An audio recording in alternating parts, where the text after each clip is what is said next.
تو اس لیے اب ہمیں یہ بتانا کہ اسلام کا اور مذہب کا رشتہ بعد میں، انسانیت کا پہلے تو یہ فنڈر انسانیت پہلے ہے یا دین، اپنے علم کی روشنی میں بتائیں۔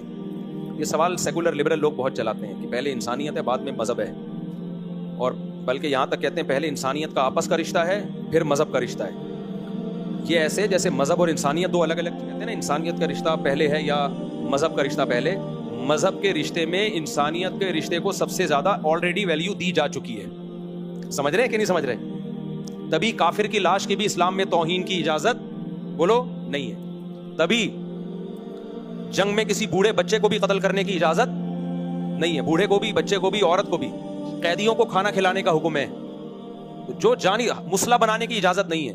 اگر کسی کافر نے آپ کو قتل کیا ترسا کے، تڑپا کے، تو آپ کو اجازت نہیں ہے کہ جب آپ اس کو پکڑیں تو آپ بھی تڑپا کے قتل کریں، آپ گردن اڑا کے قتل کریں گے۔ اب ہمیں یہ بتانا کہ اسلام کا اور مذہب کا رشتہ بعد میں، انسانیت کا پہلے تو یہ فنڈر گیری ہے۔